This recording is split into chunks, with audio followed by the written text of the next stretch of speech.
Go to the 154 weight division, with the first match of the night being Damião, a luta livre practitioner, against White, a taekwondo fighter. There's Damião. He's 33 years old, from Rio de Janeiro. Also trained by Joril de Oliveira, who we'll see there putting his gloves. And his opponent, White Wagner, 22. He's a taekwondo specialist. And it'll be very, very interesting. He's much younger, 22 years of age. Let's see what happens. All right, the fighters come to the center of the ring, touch gloves, show of sportsmanship. Even though I had said earlier that I had faith in Damião, looking at his body shape. He doesn't look like he's in very good shape, does he? Not at all. And the long and lean White going to wade on in and see what he can do. He throws a front kick there. And yeah, you're right. Damião looks a little cheesy around the midsection. I think all of us would like to lose a little weight around there, and especially if you're fighting.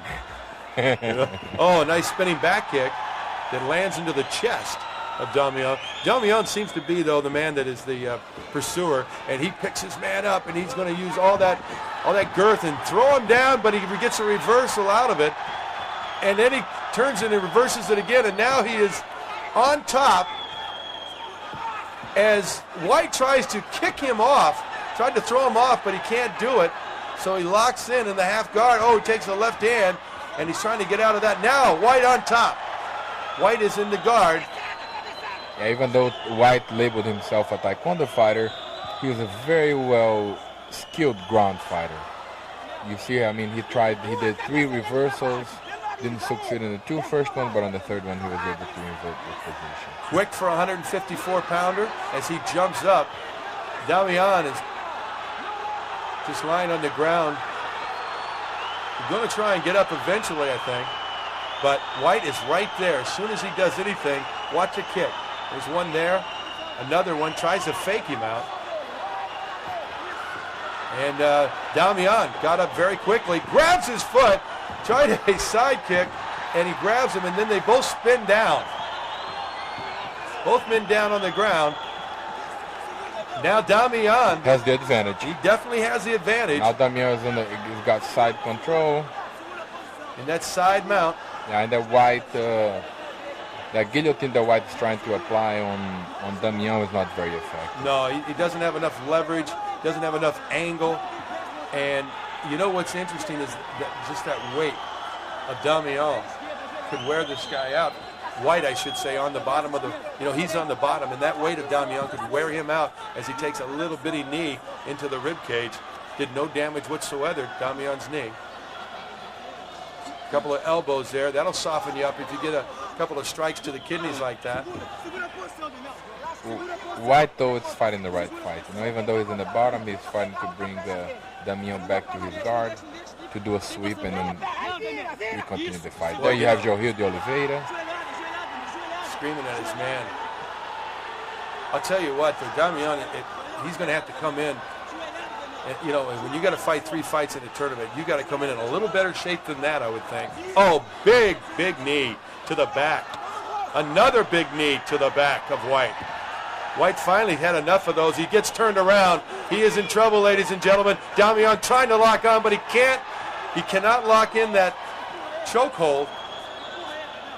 As some debris comes into the ring. Now White in the guard, on top, throwing a right to the rib cage. A very good match. Well, he's not so fat that, his hand didn't disappear when he slugged him in the side. So, and that's it. That's over. It's over. Damião took a couple of hard strikes to the face. I think I could go 2 more, so I might as well get out of it while I can. And he does. Nope. They just got a breather. It was just a break. Just a break. Well, a little bit of a surprise here.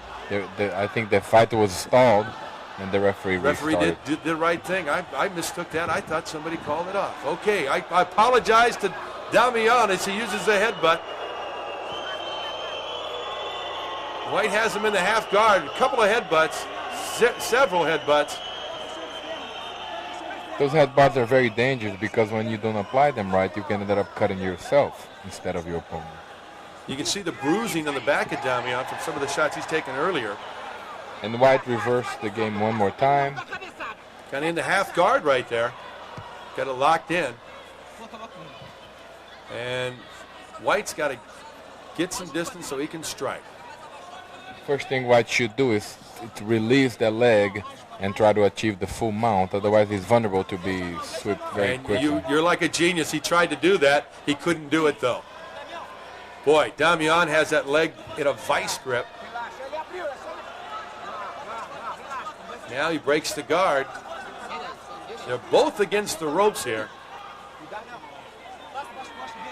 No desperation on either fighter's face at this point.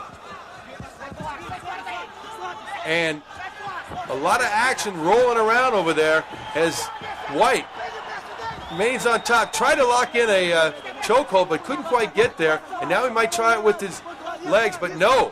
Damião slips out of it. Half a guard. He's asked. That's exactly Past the right. guard. Now he's side control. What's happening is both guys are able to pass the guard, sometimes do a sweep, but they don't have their submission skills is not highly enough that they can apply a submission hold, which makes a well-balanced fight. I mean, the fight goes back and forth. It's entertaining. At one minute you think a guy's going to lose, then it reverses. But from a technical standpoint, there's some... I like the athleticism, though, of White. Every time it looks like Damião's got him in trouble, he manages to slide out of it and then go on the offensive. Both fighters now back on their feet as they circle around the center of the ring. A real strong kick that is picked off. A sign of fatigue already I see in White. Yeah, that kick came very slowly, and Damião picked it off, grabbed his foot, and threw him to the ground. It's very frustrating for those guys as they achieve a mount position and they try to finish the fight, and then there's a reverse. There's a psychological obstacle that's created, that starts to be created in their mind. Well, the longer they go, the more tired they get, and there's a chance for there's a nasty cut over the left eye. The left eye of Damião.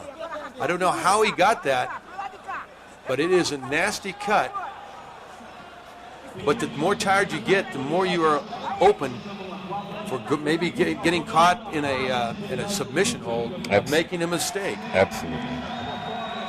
Exhaustion makes cowards out of all of us, an old coach once told me. And right now, Damião is now trying to get on top. You see that hand go around the neck. He's trying to lock in, getting very close to locking in, and he taps out. Boy, great effort by Damião. And then he takes an elbow because White felt that he held that chokehold too long. He was very angry when he jumped up. As he tapped out, he thought that Damião held the chokehold too long. But there's your winner, Damião. Wow. I don't blame Damião for holding the lock for too long, because sometimes what happens is the fighter releases the lock before the referee sees it, and as a result, some fighters have been able to continue the fight even though they have tapped already. So I think it's the right thing to do, to hold the choke until the referee breaks the fight. And then he finally does it, but he didn't want to break that choke. All right, we're going to move on here. Brazilian Vale Tudo